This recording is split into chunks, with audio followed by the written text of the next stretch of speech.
Bismillahirrahmanirrahim. Assalamualaikum warahmatullahi wabarakatuh. Waalaikumsalam.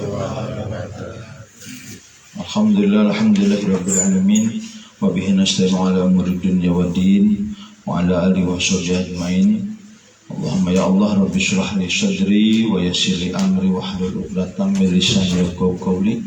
Allahumma akhrijna min dhulumatil wahmi wa akrimna bi nuril fahmi wa aftah alaina bi ma'rifatika wa syahil lana abwaaba fadlika bi rahmatika ya arhamar rahimin.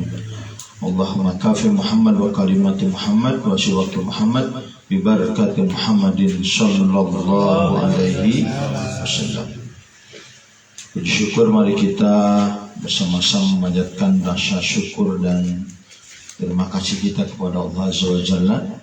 Malam hari ini kita diberikan waktu dan kesempatan oleh Allah untuk bisa kembali hadir di rumah kediaman Pak Hakim dalam rangka melaksanakan salah satu tugas kita sebagai seorang manusia, sebagai seorang mukmin, untuk melaksanakan thalabul ilmi. Mudah-mudahan hadirnya kita di majlis ilmu, hadirnya kita di tempat ini, mudah-mudahan Allah memberikan pahala sebagai penghapus dosa dari setiap langkah kita, dan mudah-mudahan kita semuanya diangkat derajatnya oleh Allah Subhanahu wa taala. Amin.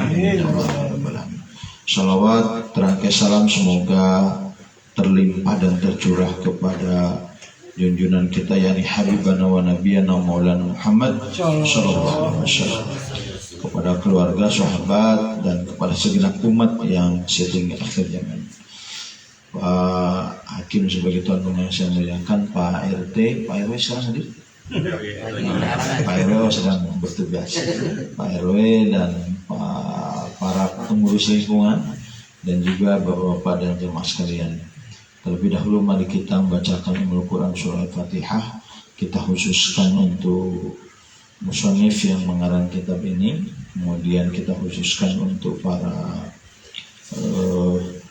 ulama, para kiai, para ustadz yang sudah menyampaikan ilmu kepada kita, dan mudah-mudahan apapun ilmu yang kita pelajari, yang mudah-mudahan dapat kita manfaatkan dalam kehidupan kita sehari-hari sehingga meningkatkan kualitas ilmu kita. Mudah-mudahan ilmu yang kita pelajari menjadi sedekah jariyah bagi musannif yang mengarang kitab ini dan bagi siapapun yang mengajarkan kepada kita semua. Wala hadihni wa ala kunnatin salihah nas'alukal ijabah. Al-Fatihah. A'udzu billahi minasyaitonir rajim. Bismillahirrahmanirrahim. Alhamdulillahirabbil alamin arrahmanir rahim maliki yaumiddin. Iyyaka na'budu wa iyyaka nasta'in ihdinas siratal mustaqim. Shiratal ladzina an'amta 'alaihim ghairil maghdubi 'alaihim waladdallin. Fatihah yang kedua kita khususkan untuk diri kita, kita khususkan untuk keluarga kita, untuk istri kita, kita khususkan untuk anak-anak kita. Mudah-mudahan kita sebagai suami Allah jadikan suami yang soleh, istri kita Allah jadikan istri yang solihah, anak-anak keturunan kita, anak laki-laki Allah jadikan anak yang soleh, anak perempuan Allah jadikan anak perempuan yang solihah. Allahumma ja'alna wa auladana. Silahkan sebutkan nama-nama seseorang.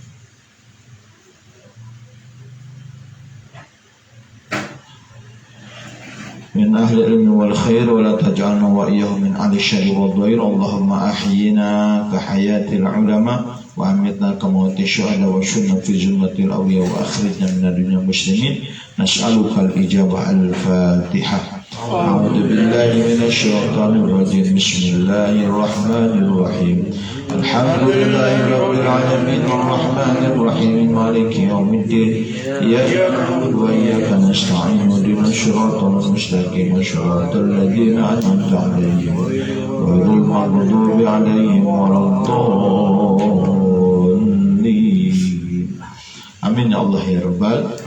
Hadirin jamaah sekalian, mari kita lanjutkan ngopi kita, ngobrol fikar hasanah tentang Islam atau ngobrol tentang fikih, ngobrol tentang hal-hal yang terkait dengan ibadah kita keseharian. Di kesempatan yang lalu kita bahas wajibnya seorang imam mengucapkan niat imam. Ada 4 tempat, itu sudah kita bahas.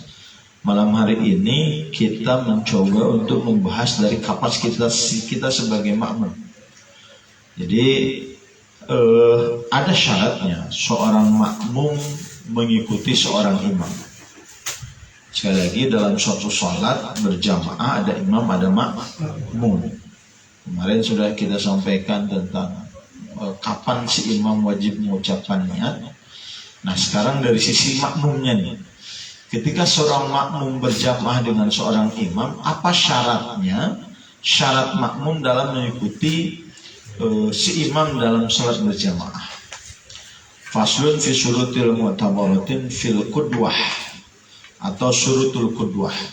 Suatu pasal yang menjelaskan tentang syarat-syarat untuk mengikuti si makmum terhadap si imam. Ada berapa syaratnya? Ada 11. Nah, kita coba bahas kupas tuntas sedikit-sedikit. Kalau kita berjamaah dengan seorang imam, maka ada 11 syarat yang harus kita penuhi. Yang pertama, alla ya'lama butlana sholati imamih bihadasin aw ghairi. Yang pertama, jangan mengetahui tentang batal sholatnya si imam, baik yang disebabkan hadas ataupun bukan hadas. Ini maksudnya, Pak. Yang pertama, kalau kita berjamaah dengan seorang imam, kita nggak tahu bahwa imam itu nggak batal sholatnya. Kalau kita sudah mengetahui bahwa si imam itu batal sholatnya, lantas imam anteng aja kita sholat berjamaah, tetap jadi imam, padahal kita tahu imam itu batal, maka nggak sah kita berjamaahnya. Itu yang pertama. Sekali lagi, kita tidak mengetahui batal sholatnya si imam. Misal, contoh, lagi sholat, si imam auratnya terbuka. Kita tahu bahwa imam itu auratnya terbuka, dan kalau tidak ditutup saat itu juga batal sholatnya. Ini sudah kita bahas tentang hal yang membatalkan sholat. Nah, si imam itu nggak menutupi itu auratnya, padahal kita tahu si imam itu terbuka auratnya. Contoh yang sederhana, mohon maaf, ada baju yang belakangnya pas-pasan. Nah, ketika sujud atau ketika ruku, kan kelihatan tuh bagian belakang misalnya. Nah, kita tahu bahwa si imam itu terbuka auratnya dan tidak ditutupi. Kalau sudah jelas imam tahu bahwa imam itu batal, maka nggak boleh kita berjamaah. Terus gimana? Apakah sholatnya jadi batal atau tidak? Tinggal kita milih. Mau sholat kita dibatalkan, atau sholat kita lanjut tapi mufaroqah dengan imam, tidak lanjut berjamaah dengan imam. Itu yang pertama. Au bil hadas, atau sebab hadas. Kalau tadi kan kena aurat, atau si imam misalkan batal, tapi kan kadang-kadang si imam juga ada gengsinya, misalkan nggak mau, malu masa dia jamaah, padahal kita tahu bahwa imam itu batal. Nggak boleh lagi kita berjamaah, karena kalau kita maksain sholat berjamaah bisa berdampak sholat kita tidak sah. Hati-hati, Pak, kalau kita berjamaahnya tidak sah, kemudian kita tetap melanjutkan sholat berjamaah tersebut, bisa berdampak ke sholat kita malah yang tidak sah. Gitu. Tapi kalau kita membatalkan, melanjutkan sholat, tapi kita berpisah dengan tidak berjamaah lagi dengan imam, sah sholat. Ada pertanyaan, Pak? Mau nggak, Pak? Silakan. Nah, si imam atau si makmum? Kalau si makmum mau tetap posisinya di situ, tinggal lanjutkan saja sholat. Tapi tidak mengikuti imam, walaupun gerakannya bareng dengan imamnya. Maksudnya gerakannya bareng dengan sholat yang lain. Tapi kita bermaksud sudah membatalkan keberjamahan kita dengan si imam. Tinggal niat saya tidak mengikuti untuk berjamaah dengan si imam. Nggak perlu kita sengaja mundur keluar, kan kita lagi sholat posisinya, kan gitu ya, kan kita lagi sholat posisinya. Bukan maksudnya kalau misalkan membedakan tuh imam ruku kita belum kayak gitu kan berbeda. Nah bisa seperti, atau ya pas kebenaran aja gerakannya sama, ya nggak masalah, itu lebih aman gitu ya. Tapi kita tidak bermaksud berjamaah ya. Tapi kalau mau sengaja, cuman kan kalau dalam sholat dalam bersama gitu kan, ya kita juga harus melihat situasi yang ada. Jangan sampai kok aneh, nanti dijelaskan saja. Nah, dikasih tahu si imam bahwa mohon maaf, misalkan tadi ada aurat yang terbuka dan seterusnya, atau kena najis, si imam ya kadang-kadang kan nggak sadar. Mohon maaf, si imam misalkan ngelewat ternyata ada najis, kotoran ayam misalkan ya, kena sarungnya, si imamnya nggak ngeh, tapi kita ngelihat bahwa di dalam yang dipakai oleh si imam itu ada najisnya. Nah kalau sudah jelas-jelas si imamnya mengetahui ada hal yang membatalkan sholat, kemudian kita berjamaah, tidak sah sholatnya. Jadi syarat yang pertama, tidak mengetahui batal sholatnya si imam. Tapi kalau kita mengetahui batal sholat imam, jangan jamaah gitu. Atau nah ini agak sedikit meluas pembahasannya. Kan madhab Imam Syafi'i, kalau jangankan memegang farji ya, bersentuhan kulit saja kan bagi Imam Syafi'i batal. Tapi ada madhab imam yang lain, misalnya madhab Imam Hanafi, memegang farji itu nggak batal. Si imam itu sudah jelas bersentuhan kulit dengan lelaki yang dengan yang lain gitu. Yang menurut kita, madhab kita adalah batal, maka ya tidak boleh kita berjamaah dengan yang seperti itu. Kecuali kalau kita tidak melihat, tidak tahu bahwa si imam itu bersentuhan misalnya, atau kita tahu bahwa si imam sudah memegang farji, kan bagi madhab Imam Syafi'i batal. Maka kalau kita sudah jelas-jelas melihat kebatalannya si imam, maka jangan kita sholat berjamaah. Gitu. Ada lagi pertanyaan? Itu yang pertama ya. Jadi pastikan ketika sholat berjamaah tidak ada, mungkin bahasa sederhananya, jangan sampai ada sesuatu yang mencederai si imam yang mengakibatkan imamnya batal, tapi kita lanjut. Nah, jangan. Jadi kita tidak mengetahui apapun, tidak mengetahui bahwa si imam itu memang ada hal yang membatalkan sholat. Saya pikir imamnya memang tidak tahu bahwa imamnya batal dan seterusnya kan gitu. Jadi jangan mengetahui posisi si imam batal dalam sholat.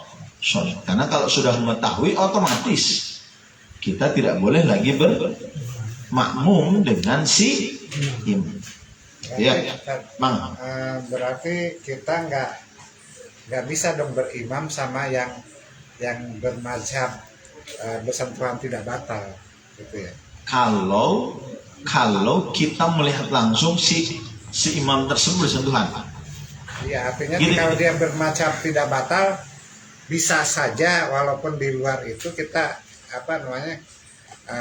dia bersentuhan dengan ini, karena prinsipnya dia nggak batal gitu. Betul. Tapi yang kita maksud gini, si imam itu misalkan setelah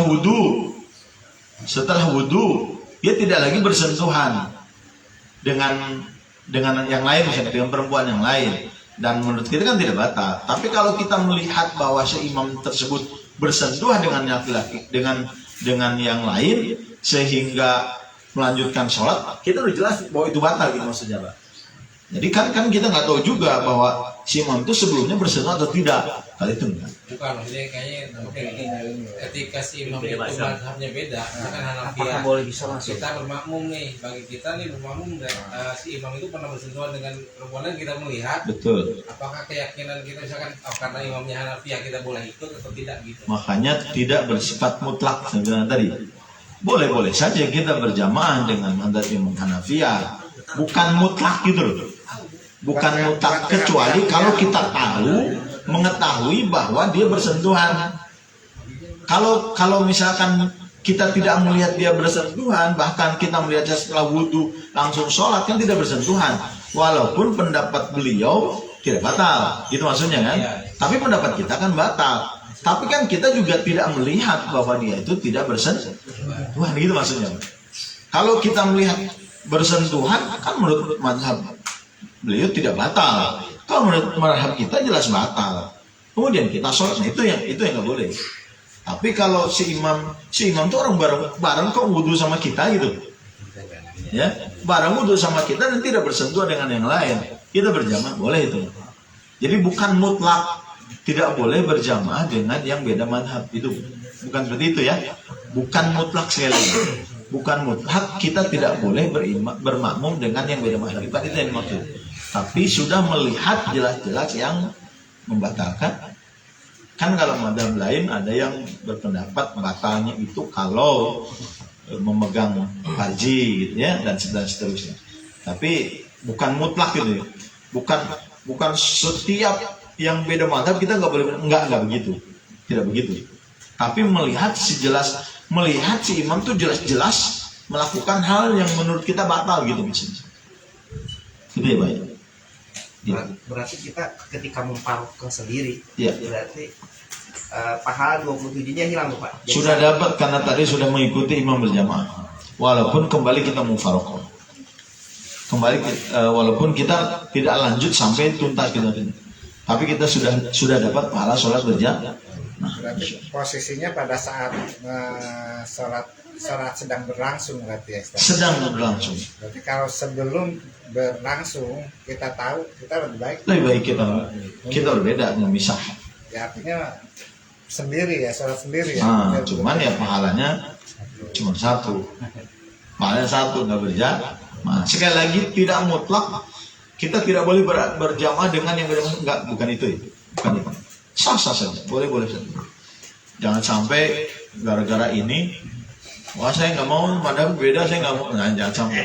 Lu kunut terbangkan nih, gara-gara lu nggak kunut lu nggak mau berjamaah, nggak begitu, bukan begitu gitu, bukan. konteksnya beda. Itu kan krusial tadi kan.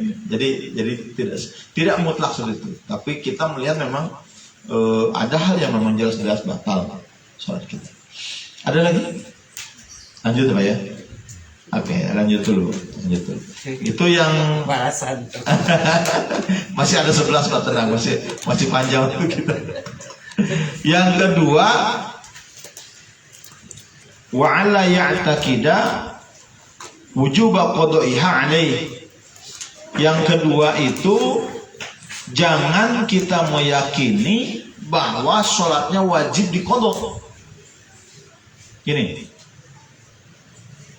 sholat aja, cuma nggak enak aja sih kalau kita ninggalin. Nanti juga saya kodok, nggak boleh. Jadi sholat aja gitu.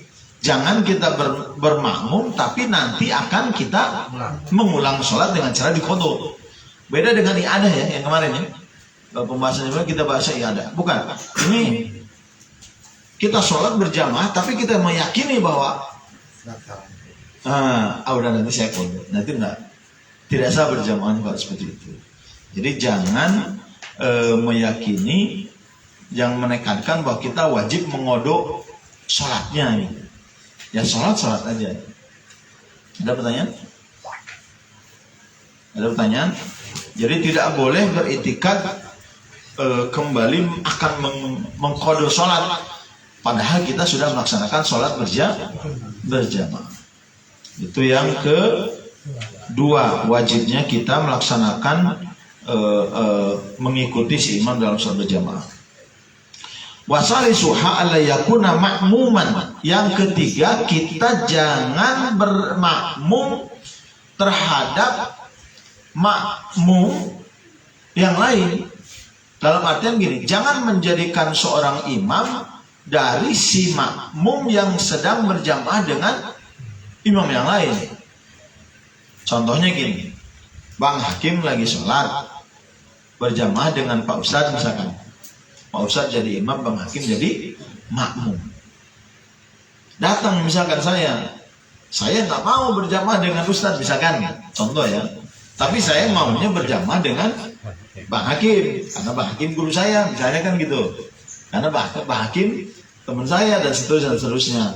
Ah udah aja, Bang Hakim berjamaah dengan Pak Ustadz, saya menganggap Bang Hakim sebagai seorang, nah itu tidak boleh. Ya.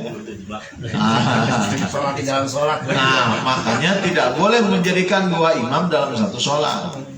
Itu yang dimaksud. Jadi jangan menjadikan dua imam dalam satu sholat. Jangan menjadikan dua pemimpin dalam satu organisasi. Bisa ribut kan? Ya kan? Kalau nunggu selesai dulu yang depan. Kalau nunggu selesai, makan posisinya sudah selesai. Baru misalkan makmum itu kan ada dua, ada makmum masbuk, ada makmum muafik. Kalau makmum muafik kan mengikuti awal dan sampai akhir. Kalau masbuk ketinggalan kan gitu. Nah kalau sholat maghrib misalkan 3 rakaat, Bang Hakim makmum masbuk dan Pak Ustadz. Nah baru 2 rakaat sholat, kemudian datang saya berjamaah dengan Bang Hakim, asal sholatnya sudah selesai, boleh. Tapi kalau masih tidak boleh bermakmum terhadap makmum, tidak boleh. Ya, jelas ini ya. Jadi tidak boleh kita menjadikan dua imam dalam satu sholat. Ya kalau mau mundur saja atau selesaikan saja dulu sholatnya. Nah ada kasus begini. Yang tadi ada beberapa orang berjamaah tapi masbuk semua. Nah yang imam sudah selesai dengan sholat imam. Kan ada beberapa tuh. Misalkan ada 4 orang yang makmum masbuk. Saya datang, saya berimam kepada Bang Hakim. Misalkan ada lagi Bapak misalkan berimam dengan Pak RT. Masing-masing ya. Jadi saya mau melanjutkan dengan Bang Hakim sebagai imam. Pak RT misalkan tadi Bapak berjamaah dengan Pak RT, dengan imamnya bukan Bang Hakim, tapi boleh nggak? Boleh nggak? Boleh, karena bukan dalam satu sholat. Kan sudah selesai berjamaahnya. Imamnya kan sudah selesai dengan yang pertama. Kan status ini kan sudah jadi makmum, sudah selesai makmum dengan ini. Kan gitu. Nah ini kan sudah masing-masing sudah terpisah. Nah saya menjadikan Bang Hakim sebagai imam, kemudian saya nggak mau berjamaah. Atau misalkan bisa aja kan yang ujung sholatnya. Kan gitu gambaran. Kalau misalnya di masjid atau di rest area kan gitu. Nah kan gitu Pak, kita tidak tahu mana nih. Kan seharusnya ketika dalam sholat itu memilih mana yang paling bagus bacaannya, mana yang paling paham ilmu fikihnya, mana yang paling tua dari sisi ilmunya, mana yang paling kan dipilih menjadi imam. Nah, kan kita nggak tahu. Ini di antara yang deret ini siapa sih yang paling hebat kan gitu, kita nggak tahu. Dari sisi postur penampilan kayaknya yang ini misalkan gitu. Saya berjamaah dengan ini, sudah sentuh dia, kan gitu. Tapi yang tidak boleh itu, nah ini yang tidak boleh itu dengan Pak Ustadz sudah selesai, ini berjamaah bareng. Dengan Pak Ustadz sudah selesai, tapi yang lain menjadikan satu orang yang dijadikan sebagai imam melanjutkan sholat. Paham ya Pak maksudnya? Ya, maju. Atau di antara satu baris itu ada satu orang jadi imam. Kalau di antara seorang yang jadi imam, berarti yang ini kan melanjutkan berjamaah dengan si imam yang baru, yang tadi sebelumnya bareng-bareng jadi makmum. Nah kalau itu nggak boleh kita bermakmum lagi dengan makmum yang tadi, kecuali di antara makmum tersebut memang memisahkan diri. Gitu Pak ya? Memisahkan diri itu gini, kan gini, ketika dalam sholat berjamaah sudah selesai dengan imam yang pertama, tidak wajib kita menjadikan salah satu imam dari yang makmum tadi, tidak wajib. Kita udah selesai saja dengan sholat berjamaahnya karena saya sudah dapat berjamaah dengan yang pertama. Ya sholat masing-masing saja. Gitu ya. Ini agak-agak sedikit tipis ya bedanya. Tapi fikih lah, fikih pemahaman gitu. Nah, udah aja saya memisahkan diri sehingga saya gerakannya tidak bareng dan tidak sama. Ada orang lain yang berjamaah dengan kita. Yang lain berjamaah dengan yang salah satu yang maju jadi imam. Saya mah enggak bisa memisahkan diri karena beranggapan sudah selesai. Gitu loh. Boleh kalau itu. Tipis ya Pak? Sama-sama dalam satu sholat tapi bisa beberapa kemungkinan. Mau ada pertanyaan?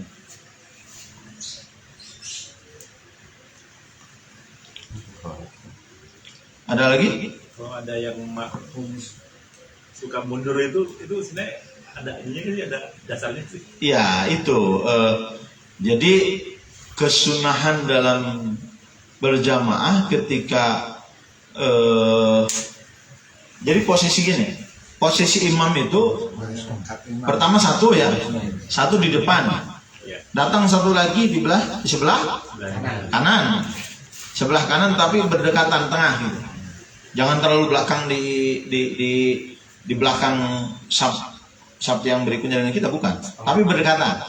Datang lagi satu orang di mana? Di samping kiri imam, samping kiri imam. Datang satu lagi, nah baru di saf paling belakang dengan imam, tapi posisi di tengah. Yang dua mundur ke belakang, gitu Pak, mundur ke belakang sampai sejajar dengan saf makmum yang ketiga. Selebihnya datang lagi posisi kanan, datang lagi posisi kanan atau kiri? Kanan Pak, kanan dulu, terus kanan sampai penuh. Barisan kanan baru masuk sebelah kiri, seperti itu ketentuannya, kesunahannya. Tapi tidak mutlak sekali, tidak mutlak ya.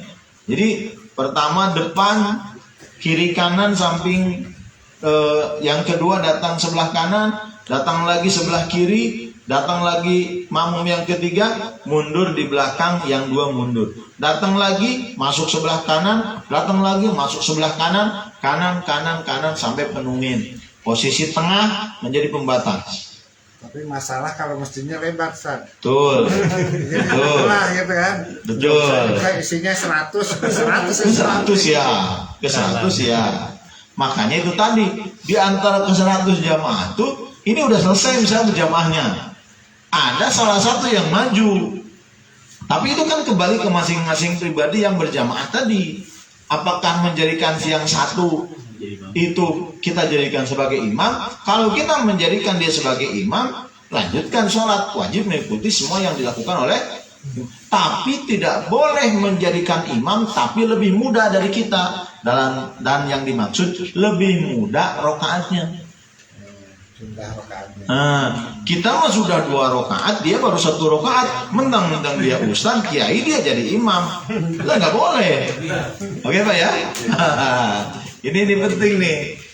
Kadang-kadang suka nggak enak kalau selalu berjamaah ustaz kan gitu ya. Padahal banyakkan kita serakaatnya. Kita modal 2 rakaat, pas ustaz datang dia baru 1 rakaat. Pura-pura aja kita berjamaah. Oh nggak boleh. Karena berjamaah kepada yang lebih mudah. Yang dia maksud lebih mudah rakaatnya, lebih sedikit. Itu Pak. Ada pertanyaan lain? Kalau itu kan misalnya pilihannya karena udah selesai ya. Ya. Kalau misalkan ini karena hal yang pertama tadi karena ada kebatalan gitu misalkan, itu yang makmum itu wajib mengikuti semua apa membalik juga atau pilihan juga? Yang makmum maksudnya? Iya, imam batal. yang makmum itu Mengetahui bahwa si imam itu udah jelas batal. kan, iya betul. Terus ada yang maju nih, yang majunya itu diwajibkan untuk jadi makmum semua nggak atau dibebaskan lagi? Kembali ke si, iya kembali. Apakah kita mau menjadikan si salah satu di antara jamaah ini yang jadi imam? Kan kadang-kadang yang lain nggak ngeh gitu. Ya Pak. Misalkan kita mah tahu bahwa si imam itu kelihatan auratnya oleh kita. Kan orang lain belum tahu, belum tentu. Kita sholat berderet nih di sini. Kita mah di depan mata dia, jelas kelihatan auratnya. Yang lain kan tidak tahu Pak. Kalau yang tidak tahu mah lanjut sholatnya, karena salah. Bukan, kalau misalkan batalnya dia mundur si imam berarti kan tahu semua. Sudah ketahuan ya. Ah, Ini kan ada yang maju nih. ganti. betul. Yang maju yang itu si makmumnya pilihan juga atau Pilihan. Mau kita melanjutkan dengan si imam yang maju atau sendiri. Karena itu khawatir saya. Karena kan kita nggak tahu apakah lebih lebih tua sholatnya atau tidak gitu maksud saya. Kalau ternyata kita sudah 2 rakaat dia baru 1 rakaat, tapi dia maju karena dia misalkan lebih paham ilmu, nggak boleh juga kita berjamaah. Gitu. Nah itu kembali ke kita. Jadi memang gampang susah sebenarnya. Ya harus tahu ilmunya. Yang penting itu kita bermakmum itu harus tahu kalau posisi kita sebagai makmum. Makanya tidak boleh kita berjamaah dengan si imam yang posisinya sedang menjadi si makmum. Makanya dalam hal kemasyarakatan kan gitu. Tidak boleh kita menjadikan RT padahal sudah ada RT gitu Pak RT. Tidak boleh ada dualisme kepemimpinan kan. Bisa repot kan gitu. Saya udah nggak setuju dengan dia. Ya udah kalau nggak setuju keluar dari itu. Jangan sampai menjadikan jadi mengkudeta imam misalnya. Wah gue nggak suka nih imamnya nih, resek nih, mendingan gue. Nah itu nggak boleh. Namanya sholat berjamaah ikutin, senang nggak senang, suka nggak suka ya ikutin. Dengan si imam bagian dari konsekuensi dalam berjamaah. Ada lagi tanya? Ustaz, Mangga. kalau tadi kan mundur, ini Siap. kita diposisikan jadi imam. Ya. Artinya yang punya kita mundur. Ya. Nah itu kalau kita udah paham bahwa nggak ada 2 imam dalam satu waktu, bagaimana menolaknya? Atau ketika kita sholat sunnah, ada yang mau jamaah, nah itu bagaimana? Kalau mau menolak ya tinggal tangan kasih isyarat. Kan lagi sholat. Jangan sholat. Jangan boleh. Cukup tangan dikebawahin.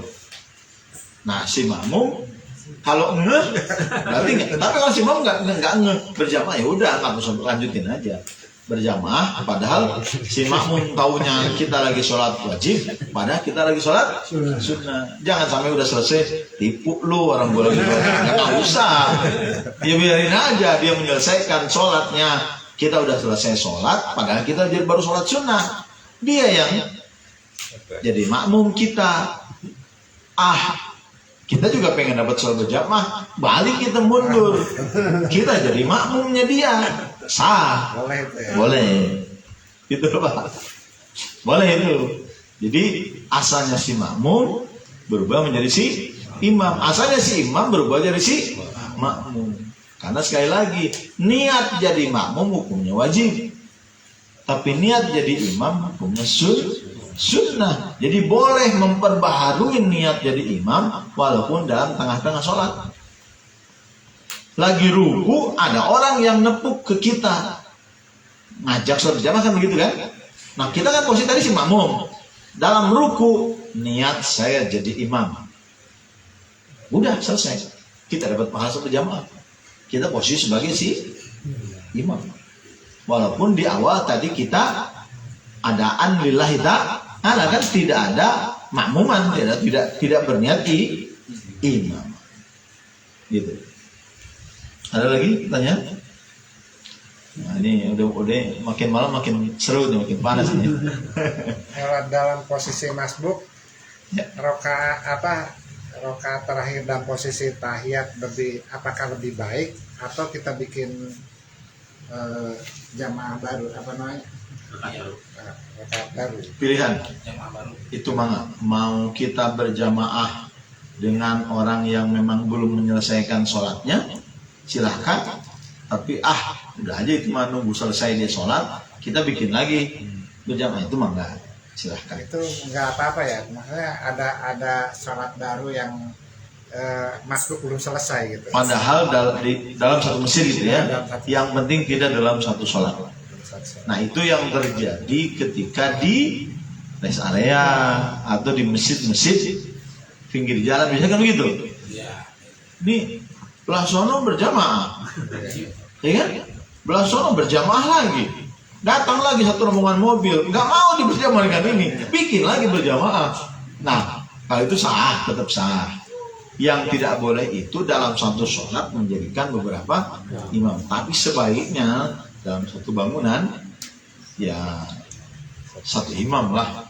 Jangan sampai ini walau boleh, ini walau boleh juga nih. Jadi bersaing dalam sholat. Nah, itu malah jadi nggak etis kan, jadi kalau ada dalam berjamaah lebih baik kita mengikuti yang sedang berjamaah. Kita jangan sampai menjadikan komunitas baru. Ini ada penduduk masuk di wilayah RT 1 misalkan kan, saya nggak mau RT 1, bikin aja kita RT baru kan. Padahal dalam satu lingkungan itu kan seperti itu contohnya. Jangan menjadikan sholat berjamaah lagi selama masih ada yang. Nah, pas kita masuk, ini ada beberapa nih, ya, ada beberapa. Saya bingung nih, apa sholat bikin lagi berjamaah baru atau ngikutin? Nah, kita tinggal pilih. Nih sholat ini kira-kira imamnya seperti apa? Nah, itu silakan kita dari kacamata keilmuan fikih misalkan. Oh, ini kayaknya lebih afdol nih. Ini kayaknya masih ada selengean nih dari bajunya juga, seterusnya. Nah, itu mah pilihan kita. Mau kita berjamaah dengan yang satu atau yang berikut. Jangan sampai kita nungguin selesai. Ya dia udah selesai, ini belum selesai. Datang lagi yang bikin berjamaah lagi nggak selesai nggak sholat. Ya, kalau di rest area kan begitu. Nah, ini ya udah kita sholat saja di berjamaah yang mana kita yang sudah beranggapan kita itu menurut kita lebih dari berbagai hal. Karena syarat yang keempat ketika berjamaah itu la umiyan. Jangan menjadi seorang imam yang ummi. Ummi itu apa sih? Ya, yang tidak bisa. Tidak bisa. Kan mohon maaf, kalau sekarang kan banyak orang yang tertipu dengan penampilan kan. Pakaiannya pakai gamis, pakai udang-udang kan. Tapi suruh baca Fatihah malah lo lagi. Nah, itu jangan dijadikan imam. Kan gitu. Ada imam yang penampilan sih meyakinkan, tapi kemampuan tidak ada, ya jangan dijadikan imam. Ada orang yang penampilan biasa saja, basajan kalau kata orang Sunda bilang, basajan sederhana, tapi dia bagus bahasanya, dia yang jadikan imam. Jadi jangan menjadikan seorang imam yang tidak paham. Istilah kata tong kosong nyari gulinya. Baru bicara satu hadis saja udah pengen disebut ustaz kan gitu. Karena ada gitu. Pokoknya gue pengen selalu jadi imam. Nah, nggak usah jadi imam kalau kayak gitu mah. Ya, banyak orang yang memang lebih, makanya pilih di antara jamaah siapa yang kira-kira lebih paham dan lebih mumpuni dari sisi keilmuan. Yang paham dan mumpuni dari sisi keilmuan, nah ada waktunya tawadhu, ada waktunya memang harus syiar. Jangan tawadhu mulu akhirnya yang ummi yang jadi imam. Karena kita selalu tawadhu, pada kita lebih paham, lebih ngerti.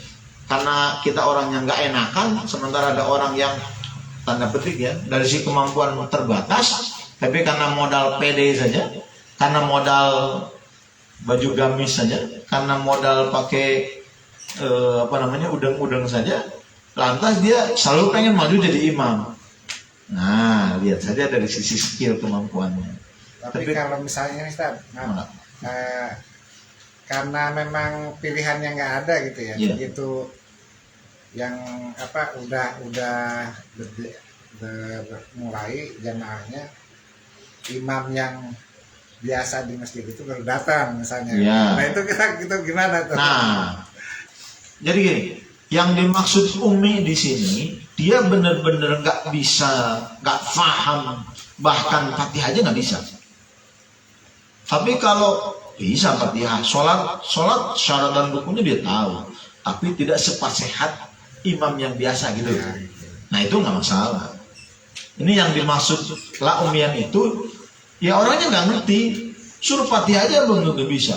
Saya ingat dulu waktu di Tangerang, haji pada suruh baca Fatihah kagak bisa Pak. Fatihah. Coba baca Fatihah. Aduh Masya Allah. Aduh, yang kita udah jelas-jelas seperti itu jangan jadi. Tapi kalau makanya saya sering menyampaikan kepada jamaah dimanapun atau di masjid saya dulu ya. Ada kalanya kita menjadi imam, ada kalanya kita menjadi makmum. Tapi harus siap suatu saat kita menjadi imam. Ya, ada kalanya kita menjadi imam, tapi harus siap suatu saat kita menjadi makmum. Jangan mentang-mentang imam nggak mau sholat kalau dia nggak jadi imam. Kalau dia nggak jadi imam, purik balik. Jangan sampai seperti itu kan. Karena suatu saat si imam bisa jadi makmum. Si makmum suatu saat bisa saja dia menjadi seorang imam. Seperti tadi masbuk. Ya gitu ya. Oleh karena itu harus siap kita suatu saat menjadi seorang imam. Dan harus siap kita kalau suatu saat menjadi seorang makmum. Imam yang biasa mimpin sholat berjamaahnya belum datang dengan faktor A, B, C, D dan seterusnya kan gitu. Ini siapa di antara jamaah nih? Gak usah main dorong-dorongan sampai waktunya habis lantas nggak sholat nungguin imam. Pilih siapa kira-kira yang lebih sepuh usianya, lebih sepuh kemampuannya. Nah itu mah monggo silahkan. Makanya di imam dalam sholat berjamaah itu di depan si imam, di belakang imam itu kok driver kalau dalam mobil tuh. Si kenek itu posisi di belakang imam. Yang kira-kira ngerti dan bisa menjadikan second man atau menjadi orang kedua ketika si imamnya berhalangan, nah itu di belakang si imam. Itu seharusnya seperti itu. Jadi jangan sampai yang biasa tuh di belakang mulu. Nah, sementara misalkan si imam batal terus siapa dorong-dorong di depannya? Imam yang biasa di belakang. Kan gak mungkin lagi sholat permisi. Batal sholatnya. Ya Pak ya? Makanya yang kira-kira paham dia posisi si imam, ya atau second man lah ya, atau imam kedua dan seterusnya, posisikan diri di belakang si imam. Untuk mengantisipasi kalau sholat berjamaahnya si imamnya berhalangan atau batal seperti tadi, maka yang kedua itulah yang maju memposisikan dari si imam. Jadi kita sudah tahu kalau imam utamanya belum datang, oh ini nih, atau sama standar nih, kemampuannya sama keukur semua, mana yang paling rajin, gitu Pak. Mana yang paling rajin ibadahnya? Artinya apa? Yang dijadikan pemimpin itu harus memiliki kelebihan daripada makmum, gitu aja prinsipnya. Jadi pastikan mana yang kita jadikan si imam itu yang memiliki kelebihan di antara yang lain. Seperti itu. Nah, kalau di pesantren beda lagi Pak. Si kiai itu sengaja sok santrian senior jadi imam. Ya gitu ya. Si kiainya jadi makmum. Tujuannya apa? Mendidik regenerasi biar dia siap di masyarakat untuk jadi seorang imam. Itu nggak masalah. Walaupun tadi kan harusnya yang lebih tua, berarti harus kiai terus kan? Lah kapan santrinya untuk menunjukkan latihan kan gitu? Saya gitu kalau zaman dulu udah maju, sok maju. Malah, nah sekarang pun gitu. Kalau ada yang untuk melatih agar orang mau biasa berjamaah, kan karena suka grogi kalau ada kita. Jadi belakangan, udah sholat kita datang ya. Itu mah enggak istilahnya. Artinya itu prinsipnya. Kapanpun kita harus siap menjadi makmum, tapi kapanpun kita suatu saat harus siap menjadi seorang imam. Berarti kita harus tahu semua ilmu kan? Harus tahu imam, harus tahu syarat dan ketentuan menjadi seorang imam, harus tahu syarat dan ketentuan menjadi seorang makmum. Karena tadi mungkin saja kita jadi imam, mungkin kita jadi makmum. Monggo Pak, ada pertanyaan lagi? Lanjut ya. Yang keberapa Pak? Yang keempat tadi ya. Baik. Yang kelima, syarat kita berjamaah dengan si makmum itu, syarat si makmum berjamaah dengan si makmum itu Allah yataqaddama alaihi fil mauqif. Jadi jangan kita melebihi posisi si imam dalam sholat. Artinya posisi si makmum harus selalu di belakang si imam. Nah, kalau makanya dalam sholat di masjid-masjid yang besar itu jangan sampai si makmum berada di depan. Kan kalau penuh, kalau sudah penuh ya harus ke belakang. Nggak boleh kita berada ini. Padahal imamnya di belakang. Bisa di bangunan masjid, di bangunan seperti ini nih, imamnya posisi di sini nih. Apapun yang terjadi nggak boleh ada yang sholat di depan itu, walaupun di luar. Kan di masjid-masjid gitu Pak. Kalau di masjid, ya harus selalu di belakang si imam. Tidak boleh lebih depan dari si imam, prinsip gitu.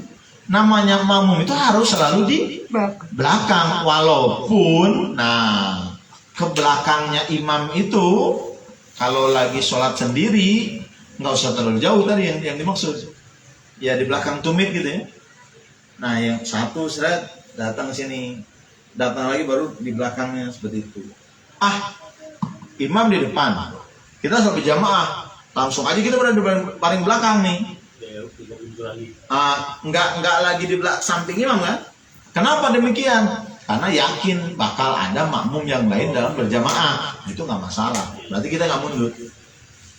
Kan kalau di masjid atau di musola yang kecil, yang perjalanan gitu kan, orang pasti berjubel bergantian. Otomatis dong kalau ada yang berjamaah, ada yang imam, pasti yang lain bakal ngikutin. Nggak mungkin dia menjadi. Nah kalau udah seperti itu mah udah aja posisi si makmum yang kedua di belakang.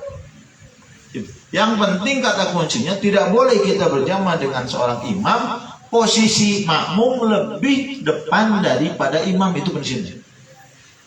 Jadi harus selalu di belakang imam. Makanya jangan songong makmum ke imam. Udah gue duluan, namanya makmum di belakang, gitu ya. Walaupun lebih, makanya yang paling menghargai status manusia dalam sholat.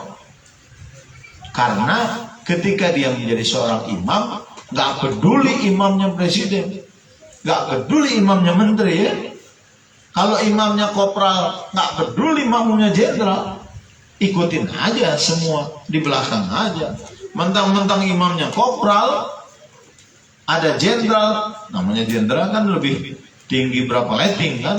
Udah aja imam berdiri makmum berdirinya di depan, ya nggak sah.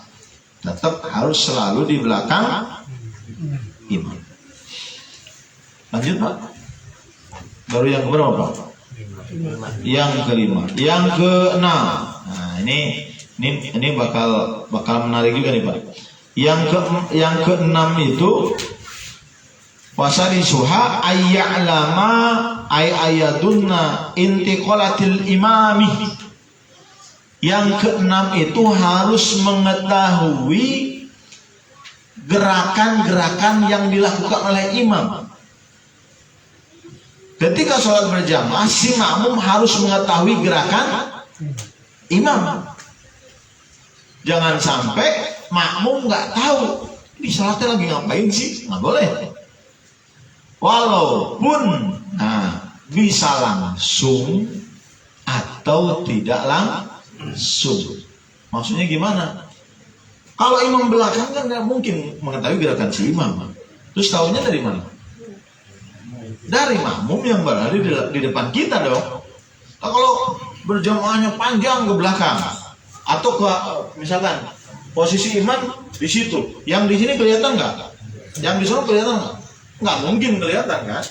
Tapi bisa melihat gerakan si makmum yang sedang berjamaah dengan si imam. Itu yang dimaksud, si makmum mengetahui gerak-geriknya si imam. Kalau imam ruku, makmum juga ikut ruku. Makmum sujud, imam sujud, makmum juga ngikutin sujud. Jangan imamnya ruku, makmum sudah sujud. Karena kita nggak tahu. Nah, hati-hati Pak. Kalau di 2 lantai misalkan, ya kita nggak tahu Yang kita dengar apa? Suaranya Allahu Akbar. Makanya suka pakai speaker kan? Boleh. Kan yang paling penting kita mengetahui gerak-geriknya si imam. Atau sekarang kan sudah canggih tuh, pakai layar monitor. Kan ada di masjid-masjid yang beberapa lantai ya kan gitu. Yang penting antara bangunan dengan bangunan itu tersambung. Gitu. Jangan sampai tidak tersambung dengan bangunan tersebut. Yang paling penting mengetahui gerak-geriknya si imam atau mengetahui gerak-gerik si makmum yang melihat si imam secara langsung. Kan yang kedua masih bisa melihat, ketiga masih melihat. Kalau yang paling belakang ke belakang atau berada di luar, udah nggak mungkin kelihatan. Imamnya misalkan ini pintu dibuka ya. Imamnya misalkan di depan dalam masjid kan. Makmumnya kan bisa saja di luar masjid kan, di dalam masjid. Coba yang di sana mungkin nggak kelihatan langsung, nggak mungkin kelihatan kan. Tapi yang di sana yang di luar ketika berjamaah melihat kan, oh imam lagi ruku karena kedengaran juga suaranya dan melihat itu sah. Yang tidak boleh itu kita sholat berjamaah di dalam rumah, sono nggak ada speaker nggak ada apa. Ini kira-kira ngapain ya? Diperkirakan saja itu nggak boleh. Nggak sah. Masih ada waktu di jam 10 apa lanjut? Ini jam 10 ya? Masalah yang nyambung ya, yang berhubung. Ya.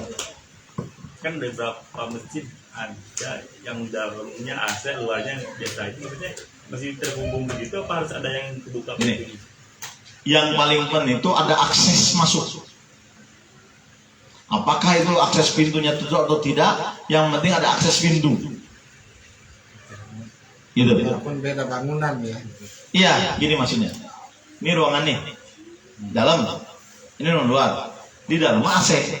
Kan masjid gitu kan? Di dalam masjid AC. Kan kalau AC harus ditutup dong pintunya. Di luar mah nggak AC dong. Nah, kelas eksekutif, kelas ekonomi.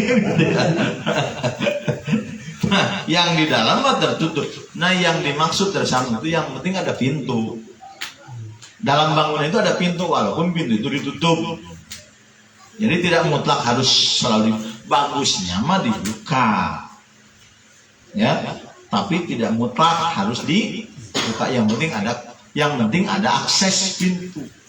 Ada akses. Kalau memang tidak ada akses, ya nggak bisa lah. Misalkan ada 2 lantai rumah. Tapi kan nggak mungkin ya, pasti ada tangga kan? Selama masih ada tangga, masa berjamaah di bawah? Karena ada akses. Bangunan kan, Ya, misalnya kan masjid punya katakanlah majelis taklim bangunannya Madrasah. terpisah gitu. betul.